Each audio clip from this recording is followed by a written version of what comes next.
Sepasang kakek nenek tinggal di rumah tua dengan pemandangan laut biru. Selama lebih dari 30 tahun, mereka hidup di sebuah pondok yang sudah tua dan reot di tepi pantai. Kakek bekerja menangkap ikan di laut, sedangkan nenek memintal benang di rumah. Hari ini, kakek pergi ke laut dengan perahu kecilnya. Dia menebar jaring dengan sekuat tenaga. Setidaknya hari ini aku harus dapat ikan untuk makan malam. Gumam kakek berkomat kamit sambil menarik jaring yang telah ia tebar. Tapi yang tersangkut di jaringnya hanyalah lumpur. Kakek menebar jaring. Kakek menebar jaringnya lagi. Kali ini yang tersangkut di jaringnya hanya rumput laut.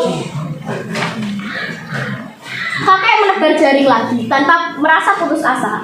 Tidak lama kemudian, kakek menarik jaringnya. Seekor ikan besar tertangkap. Kakek yang melihat ikan itu terkejut dan berseru, Ini benar-benar hebat. ikan hasil tangkapannya itu ternyata seekor ikan emas yang amat bersinar. Tapi yang lebih mengejutkan lagi, ikan emas itu dapat berbicara seperti seorang manusia. Kakek, tolong selamatkan aku. Kakek, tolong lepaskan aku. Aku akan mengabulkan permohonanmu. Kakek menatap iba ikan emas itu.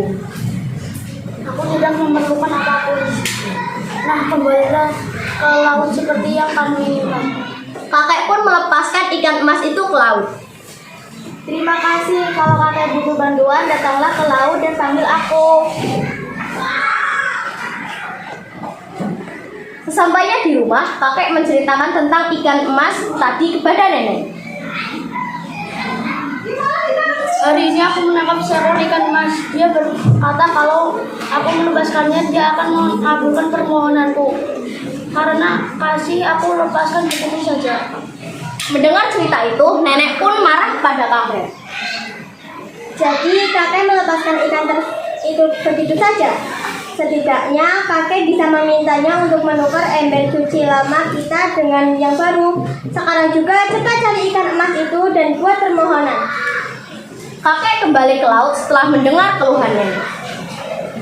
Ombak laut bergerak tenang saat itu. Ikan mas, ikan mas. Kakek memanggilku. Kakek mengajukan permohonan pada ikan emas. Ikan mas, nenek meminta ember cuci yang baru. Ember cuci di rumah kami sudah pecah.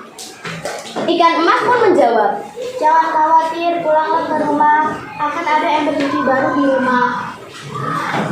Sesampainya di rumah, kakek melihat benar-benar ada ember cuci baru. Tapi nenek malah memarahi kakek lebih keras. Ya ampun, kita hanya mendapatkan satu ember ini saja. Apa gunanya ember tidak penting seperti itu? Pergilah lagi dan minta sebuah rumah baru. Cepat! Kata nenek berteriak. Kakek pun pergi ke laut lagi. Keadaan laut itu berombak kecil. Ikan mas, ikan mas. Kali ini juga ikan emas muncul ketika kakek memanggilnya. Nenek marah besar dan mengusirku. Nenek minta sebuah.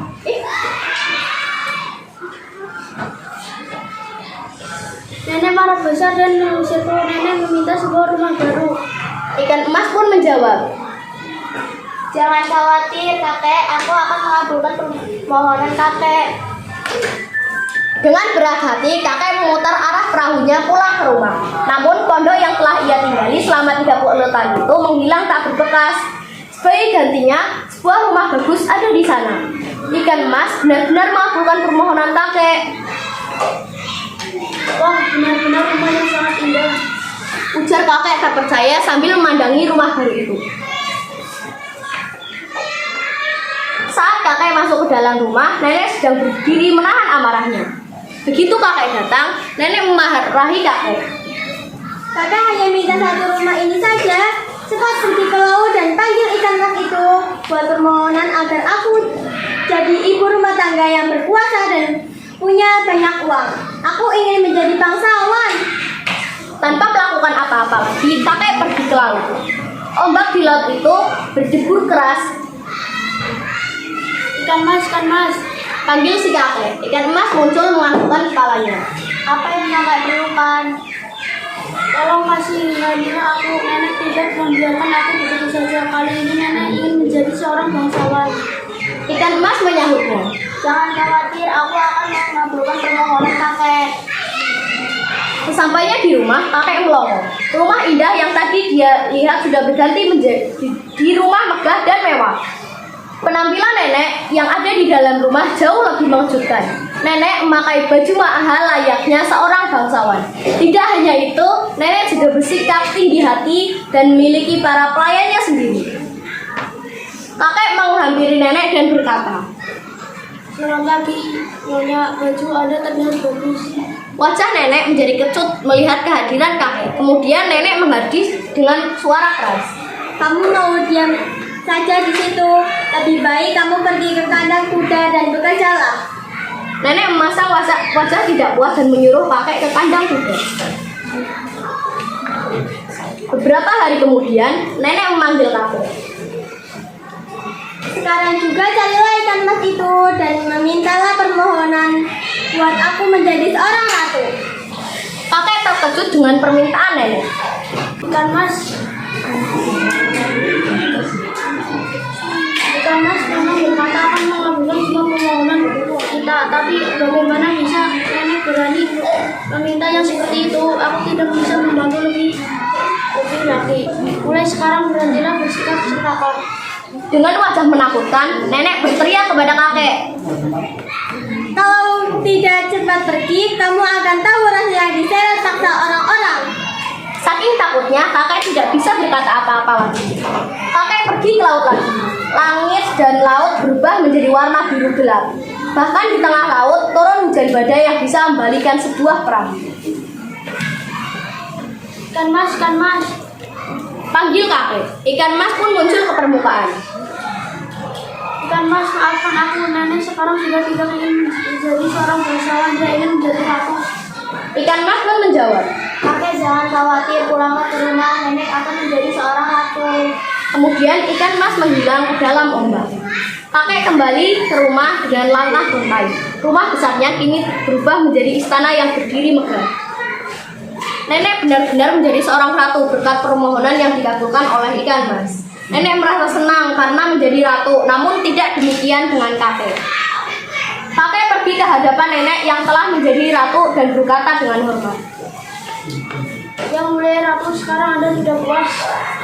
Nenek sama sekali tidak menatap kakek. Nenek malah memerintahkan pengawal yang membawa kapak untuk mengusir kakek.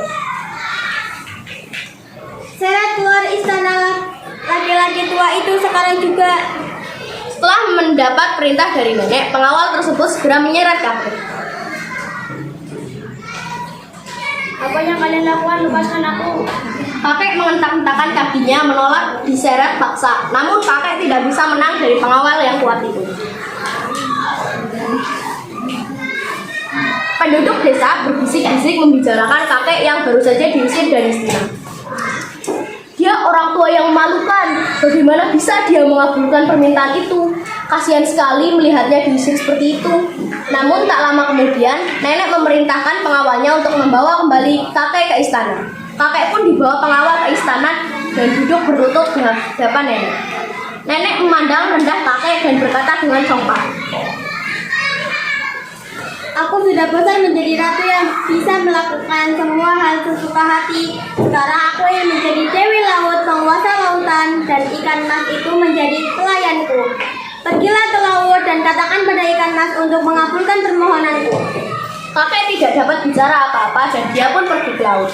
Saat itu ombak laut sangat ganas. Ombak bergelora seperti bisa menelan perahu yang dinaiki oleh kakek. Ikan mas. Panggil kakek dengan suara keras. Ikan emas pun muncul. Ikan mas, kumohon maafkan aku tidak bisa mengabulkan nenek. Kali ini nenek ingin menjadi Dewi Laut yang menginginkan dirimu menjadi pelayan. Kakek menunggu jawaban ikan emas yang diam tanpa kata. Namun ikan emas tidak berkata apa-apa. Ini pertama kalinya ikan emas tidak memberi jawaban apapun. Ikan emas hanya menatap lekat kakek lalu menghilang di lautan dalam. Meskipun kakek menunggunya, ikan emas tidak muncul lagi. Kakek yang lelah menunggu lalu memutar perahunya kembali ke rumah. Namun, apa yang terjadi? Sesampainya di rumah, istana megah hilang tak berbekas. Tidak lagi terlihat batu-batu permata, perabotan mewah, pelayan-pelayan, dan bangsawan yang selalu mengikuti ratu. Di sana hanya ada pondok tua dan reot yang dulu dia tinggali. Di depan pondok, nenek berbaju lusuh duduk terbengong-bengong. Lalu di sebelahnya tergeletak sebuah ember suci yang pecah. Tamat.